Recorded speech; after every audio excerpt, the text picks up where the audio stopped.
Hello mga mi. Ari nga at birthday ng aking anak. Ay di paano, samahan niyo muna kami. Naisipan ko nga na gawin ito. Sobrang simple, intimate, at walang pagod. Ayan nga, at tulog pa nga itong birthday girl. Siyempre kahit wala namang handaan, hindi pwedeng mawala ang cake blowing.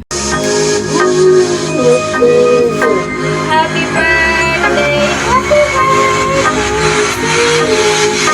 Happy birthday to you. Happy birthday to you. Happy birthday.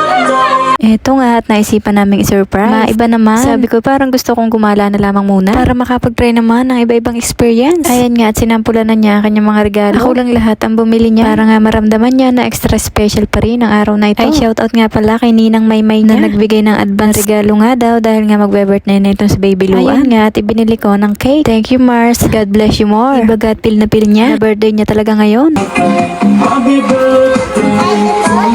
Sa araw na ito ay siya muna, si Queen Elsa. Favorite nga pala niya yan, kaya yan ang naisip ko na team niya ngayon. Ito nga at Paris kami, kaya naman nagbababay muna siya sa kanyang lola pe. Bago nga palang lahat, babatiin muna kita anak ng happy 3rd birthday. Gusto ko lang sabihin na palagi ka naming mahal, palagi kang mahalaga, at palaging ikaw ang priority. Para sa akin, ang birthday mo ay parang birthday ko na rin. Dahil mula nga nang dumating ka, ipinanganak na rin ang bagong ako. Ito nga at present lagi itong lolo, lola, daddy, at kasama rin natin si tato nanong mo. Kahit nga mga senior na itong lolo at lola mo, ay palaging sasabay basta't ikaw ang usapan, luan. Ganon ka namin kalab. At sobrang dami ko pang message at gustong sabihin. Pero sa ngayon, yung mahalaga lang muna. Mga ilang taon pa, ay mapapanood mo na rin itong ating mga video. At mauunawaan mo na rin. Mahihiyain ng mami mo. Pero nagbabloging dahil sa'yo. Para mas detailed at organized ang mga memories na gusto kong mapanood mo kapag ikaw ay nagkaisip na. At eto nga, dahil nga curious ka na sa mga bagay-bagay, ay deserve mo ito. Pupunta tayo sa pinakamalaking aquarium dito sa Pilipinas. Dahil napansin ko nga na tuwa siya sa mga isla. Lagi siyang nasa kapitbahay dahil nga itong kanyang tito Aaron ay may alagang isda. At dahil focus nga tayo sa growth mo, ay ikaw ang dapat masaya sa araw na ito. At eto nga, nandito tayo sa Manila Ocean Park. Tagal na nga pala namin itong plinano. At urong-sulo nga ako. Dahil nga Manila ito, ang dami namin kinukonsider. Mahiluhin si Luan ay wala naman kami sariling sasakyan. Nakakaawa rin namang ibiyahe. Dahil sobrang init nga ng panahon ngayon. At dahil nga nasabi ko na plano na namin ay ito nga tinuloy na namin. Carport rent na nga lamang kami. Para nga hindi hassle. Sulit naman mga mare. Pagkapasok nga namin ay eto nga at ang ganda. Mas ako nga pala nag-enjoy. Tanggal ang kunot ng noo kanina. Sa tagal ng pinag-intay namin kanina sa labas, 1 oras. Bale, nag-book nga lang kami sa club. Ang mga ticket para nga hindi na kami pumila dahil ang haba nga raw ng pila. Ang nakalagay naman doon ay alas 9 daw. Pagkarating naman namin din ay alas 10 pala. Ay saktong 9 nga kami nakarating. O ay pagkakainit, 9 pa lamang. Sobrang init na agad sa labas. Ay di 1 oras nga kami nag-intay. Pero sulit naman at kita nyo naman sobrang ganda. Ay sabi ko nga kanina ay tanggal nga ang kunot ng noo namin nung pagkapasok namin din. Kita nyo naman at ang lalaki ng pagi. Napakakukulay nga rin pala ng mga isda. Kaya naman talagang nakaka-relax tingnan. Ito nga si Luan ay takot sa malalaking isda. Kala ko pa naman ay gustong gusto niya. Ito lang pala ang gusto niya, yung mga stop toys na isda. Takot daw siya sa malalaking isda. Ito ang target lock niya talaga. Itong mga ganitong laruan. At dahil nga yan ay birthday niya at ito nga at siya na naman ang nanalo. Isang ungot lang niya sa daddy niya ay talaga naman hindi kayang pahindian. Lagi nga sinasabi ng daddy niya di yan kay Luan. Sabi ko sa iyo sa akin ka magsasasama, wag sa mami mo. Pag sa akin kasi pinapagod ko muna yan hanggang sa makalimutan na niya yung gusto niya. Bakit nga kaya itong mga ama napakalambot ng puso pagdating sa mga anak nilang babae? Sa bagay, ganun din naman ang aking tatay sa akin. Na kahit nga ako ang panganay, alagang-alaga niyan ako noon. Hindi nga niyan ako pinagbubuhat ng isang timbang tubig. Na kahit nga anong oras akong umuwi or ano man ang pupuntahan ko at ako'y magpapahatid ay hindi yan natanggi sa akin kahit minsan. Kaya naman para sa akin kung may isang tao ako na talagang standard sa buhay ay ito ang aking ama. At second pa nga itong aking asawa. Kaya tayo bilang mga babae ay napakahalaga ng pagpili ng partner sa ating buhay. Hindi lang tayo magbabase sa ating pagmamahal sa kanya. Magiging tatay din siya ng mga anak mo. Kaya't kung magbo-boyfriend o magjojowa ay tingnan mo na agad kung ito bang taong ito ay husband material, responsable at hindi madamot sa pamilya. Pero dahil nga tayo Christian na ngayon, isasuggest ko na ang piliin nyo na mapangasawa nyo ay iyong may malalim na pagkakilala sa ating Lord. Alam nyo mga mi, ngayon pala actually pagkalabas pa nga lamang ni Luan, pinagpe-pray ko na sana ang mapangasawa ng aking anak ay merong malalim na pagkakilala magkakilala sa Lord. Hindi lang basta kilala ang Lord ha, malalim. Dahil kapag ganito nga ang katangian ng isang lalaki, tiyak magaan ang buhay ng kanyang magiging asawang babae. Dahil alam niya ang kautusan at tamang pagtrato sa mga babae. O ay di maiba nga tayo. Sa halagang 770 nga na ticket, ay ito ang inyong makikita. Una nyo nga mapupuntahan yung Oceanarium. At kapag nandun nga sa Oceanarium, ay sulit-sulitin na. Dahil once na umalis ka nga sa loob na yun, ay bawal nang bumalik. Pagkatapos nga namin sa Oceanarium, ay kumain na kami. Hindi ko lang nabidyohan. At pagkatapos nga kumain, ay dito naman kami nagdiretso. Parang creepy crawlines yata ang tawag dito sa lugar na ito. Ay, ewan, hindi ko sure. Akala ko nga'y matatakot na naman dito si Luan, pero mas dito pa talaga siya nag-enjoy. Mas okay na may dala tayong tubig pag pupunta kayo dito. Dahil medyo pricey ang mga bilihin talaga. At saka kakaiba ang init ngayon dito talaga sa Maynila. Sobrang ilang segundo nga lamang ng paglalakad namin dyan ay talaga ramdam na ramdam na. At dito naman ang sunod naming destination. Kasama rin na rin sa ticket, Atlantic. Hindi ko alam ang kasunod. Basta sa lugar na ito, nandini ang mga penguin. Eto nga, at nung nakita ko nga itong penguin na palangoy-langoy, parang ang sarap nga maging penguin. Pag napagod ka nga kalalakad, pwede ka namang lumangoy-langoy. Mga oras nga ngayon ay sarap mag-imagine na tayo nagsiswimming din. Dahil sa banas nga ng panahon ay gustong-gusto ko na rin lumangoy at mag-swimming dito. Matatapos na naman nga 2026 na hindi kami nakakapag-swimming. Noong unang taon at pangalawang taon ng birthday ni Luan, si Habi ang nasunod. At hindi ako nakikialam. Pero ngayon 3 taon na, ako naman ang nagplano. At hindi rin siya nakialam. Nung na-experience nga niya, ayos nga daw pala ang garni. At pagka-uwi nga namin, ay kami natulog na lamang. Ito ang sunod doon sa mga penguin, itong Christmas Village. Kasali din na rin doon sa ticket. Ayan nga, at kumuha siya ng regalo at ibinigay sa kanyang lolo. Maraming salamat Lord sa lahat ng biyaya. Totoo nga na apart from you, we are not. Salamat sa gift of family. Thank you Lord for this wonderful bonding kasama ang aking buong pamilya. At higit sa lahat ay salamat Panginoon sa panibagong dagdag na taon ng buhay ng aking anak. Looking forward na buong family ko. Sa side ko naman, ang minsan ay makasama ko din sa mga ganitong bonding. Walang imposible sa Lord. Ako lang ba yung kada makaka-experience ng kakaibang bagay? Gusto ko ay mas ma-experience din ng aking buong pamilya. Lalo na nga ng aking mga magulang. For now, wala pa akong kakayanan dahil ako ay wala pang work. Pero papanoodin itong vlog ko na itong aking dalawang kapatid na pogi. Shoutout sa inyo, Jericho and Jefferson. Sila nga ang mag-sponsor sa susunod naming gala. At babalitaan ko kayo mga mare kung tumalab nga itong ating pagpaparinig. Oy, paano salamat sa panonood. Kung nakaabot ka nga sa dulong ito ay sobrang tiyaga mo dahil ang tagal. Kaya naman, thank you for watching. At bilang pasasalamat na, magbibigay ako ng 50 pesos Gcash sa first people na magko-comment sa videong ito ng God is good all the time and all the time God is good. Yun lang i-comment nyo. Sige na, paunahan na lang. Go! Applicable lang ito dito sa Facebook. Kung napanood mo ito sa YouTube or sa TikTok ay hindi na ito applicable. Sige na, thank you for watching. Bye! God bless!